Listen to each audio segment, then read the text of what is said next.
I watched a movie by request. EK texted me yesterday and said, "Hey, I want you to watch this movie." I'm glad I don't. Yeah, the one you want to talk about, it comes up right away. I don't have to say, "Hey." And he was like, "You got to watch this movie. Tell me what you think about it." And I was like, "All right, I'll just review it, I suppose." You said you had trouble finding this on like digital copy, right? I see the MTV logo down here at the bottom. Is that do you think maybe like MTV held on to it for too long, or didn't want to distribute it because on Showtime or HBO? Yeah, okay. All right, so there's a lot of pictures I could have used for this. There was one with Fred Astaire. I didn't know Fred Astaire was in this movie. That's a joke. Spinal Tap meets the commitments. I picked that because it's it is the worst way to describe this movie. First of all, Spinal Tap is a mockumentary about a group of idiots in a band, a successful band, mind you. All right, and the humor is so like accessible to everyone that it doesn't even really matter that they're a band so much. Yeah, the songs are funny, but it doesn't really matter that they're in a band because the humor is so accessible. However, in Bandwagon, the humor is less accessible because you kind of have to know that world. You kind of have to know music. It's like that joke you said earlier is like, yeah, Purple Rain was personal, but that went multi-platinum, man. You know, it's like, it's subtle. It's subtle musician humor and so forth. And so in many ways, Spinal Tap is just too in your face when it comes to the humor. Now, with the Commitments, that's kind of a band that's being formed intentionally. And they're having like open tryouts and they're trying to get the best of the best within their small Scottish town to become a soul group. Are they Scottish or Irish? They're in Ireland, right? In the Commitments. Yeah, Ireland. It's Sally Royd. And so I think it's very serious and I don't know, a little dark. It's sad. The whole tone of the Commitments is a little dark and sad. But I feel like neither of those movies compares to Bandwagon because Bandwagon is a completely different movie because it's a story of like where so many people who have been in bands have been.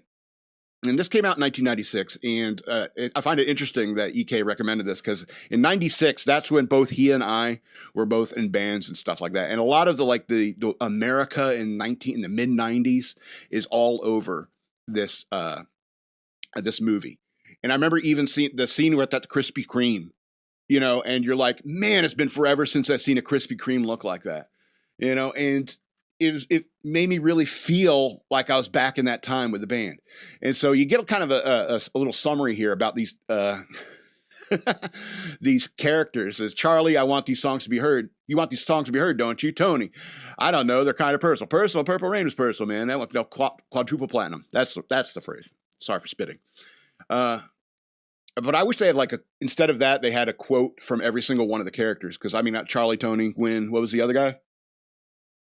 Eric, that's right. That's why I couldn't remember. And so and EK and I were talking about this. Is like when you play a band in America in the mid '90s, you have these little archetypes. You know, these a pie in the sky guy, a guy who's just like I love the music for the FU element to it. A guy who's who's this Ann girl you keep writing all these songs about. And it's like, oh, I'm in it for the chicks. I'm here to get laid. You know. And there's all these archetypes of different foibles. You got like a guy who's pulls a Jim Morrison, doesn't want to face the crowd, and so forth. And then the fifth most important member, I think, is the road tour guy, road tour manager, and he just every now and then will drop a snippet of wisdom, you know, and so they form this band, and songs are okay, you know. But it also shows that the group has promise in terms of its talent. They can work with what they have. And in the mid '90s, it wasn't that hard to do to make good rock and roll. And so the story is about this group who gets together. They write a couple songs, and they even had the multi-trackers. You remember the 4-trackers? and multi-track recording, and the guy buying like a dozen cassette tapes so he could bounce tracks over and over again and get his single out there, you know. And that's what it was like back then, especially before the digital age. You know, it took a lot more effort, you know. And even they have those scenes with Charlie. Was it Charlie? He's losing his job because he's trying to figure out the song and trying to get the one song, huh? Was it the guy writing the songs? Tony. Yeah, he was. Yeah, he loses his job because he was late because he was getting ready for work and kind of figured out a chord sequence, and so he had to go to the guitar and figure that out before he went to work. Ended up being late and got fired. And you know those are people who love music. You know, that's what they do. In the second act, you find out they're on tour. They go on tour. They buy a van and they go like play a bunch of tours in the South. You know, like North Carolina, Georgia, Mississippi. You know, must have been fun. You know, but then after a while, they all start driving each other crazy because you're in this confined space with these four other guys, for the whole trip for weeks, months even. And so like I said, you know, there's plenty of like relatable archetypes when it comes to the people that if you ever been in a band and you watch this movie, you say, I remember. That's like that dude, Scott, that was in our band. You remember that asshole drummer, Scott, we had for a little while? Yeah, he reminds me of them. And, if I were any one of these characters, who do you think I'd be? Eric? Okay. All right. I don't know.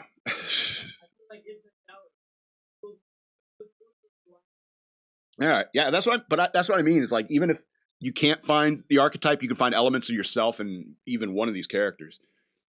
And so I like that. I like the end. Well, let me back up to the second act. In the second act, you find this girl, Anne, who he's been writing all these songs about, and they finally meet her, and they're like, oh, I thought you were married to the music, buddy. But instead, you're doing this all to impress this one chick. And then the drummer ends up like, oh, I like veggie burgers too. And they go get veggie burgers together. And he's like, oh, I wrote all these songs for this chick. I was hoping to rekindle things. But no, the drummer came in and stole my girl. You know, and then the troublemaker one, the guy with the gambling problem and selling drugs guy, he has a gun on him. The gun goes off. It blows through the guitarist's beer. It freaks him out and he passes out. And those two guys are arguing over Anne still. And there's a scene where, Gwen, Gwen's more like me. Okay, and so I agree. And so Gwen, excuse me, he, oh shit, I lost my train of thought. They're fighting over Anne. and hits the beer, and Gwen said at that point, man, it's over. And I thought for a second, it's like, yeah, but there's still more to the movie. This can't actually be the end. But I think in that moment in the second act, I think that's when most bands, it would be over. I think most bands who have ever gotten that far into like the touring kind of thing, it would be over. A girl will come between guys. You know, somebody do something stupid like pull a gun, or one will go off and blow through somebody's beer. They're like, this is way too dangerous. It's freaking me out. You know, and in many ways, that's where most bands end.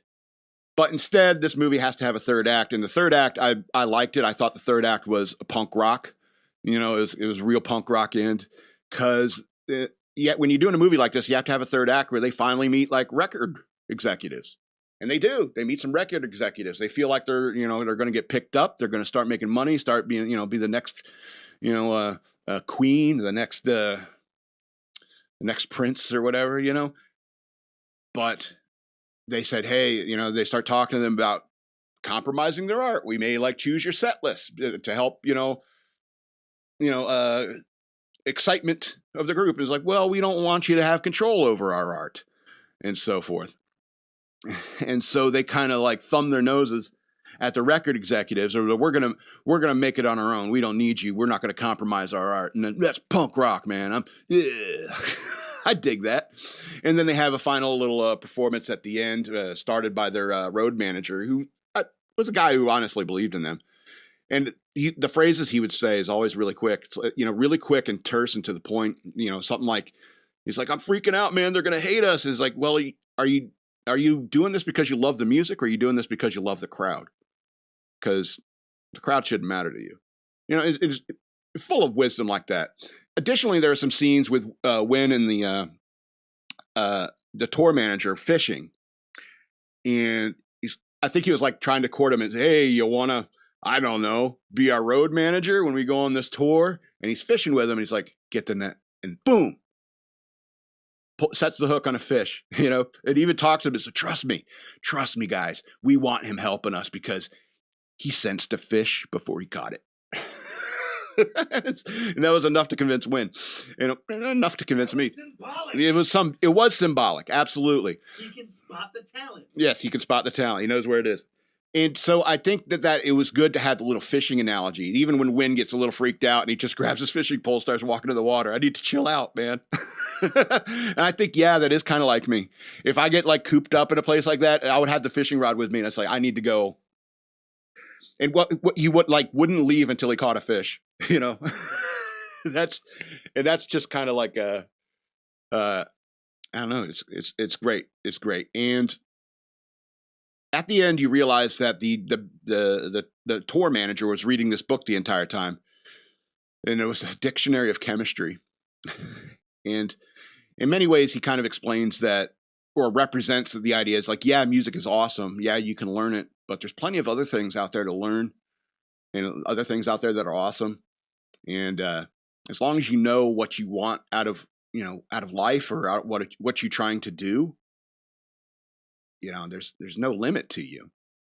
But if you're distracted, these women get in between you and making the music, you talked about that thing you do when we were talking about this, Eric, and I think it is. I think the thing you do is probably more similar to this movie, but that thing you do wasn't out yet.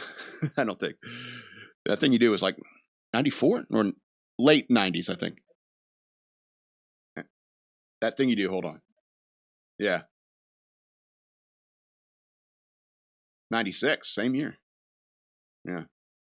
Anyway, unfortunately, if you're not a musician, if you never played music and you've never been in a band, or you've never been touring, or even had a dream to become a rock star, you probably couldn't relate to this. You could relate more to Spinal Tap, because the humor is accessible. You could relate more to the Commitments, because you can understand the interpersonal dynamics of the characters, and that guy's a jerk. Oh, that chick likes that guy, and the music is soul, and it's good. So plenty of good songs in it. So I mean, those movies are far more accessible, including That Thing You Do. It's far more accessible. But in That Thing You Do, you understand that they were told by Playtone Records that they all should wear matching outfits, and they'd tell them to play this one song, and then run off the stage, and that's it. They tell them, "Oh, you got to do the movie at Weekend at Party Pier.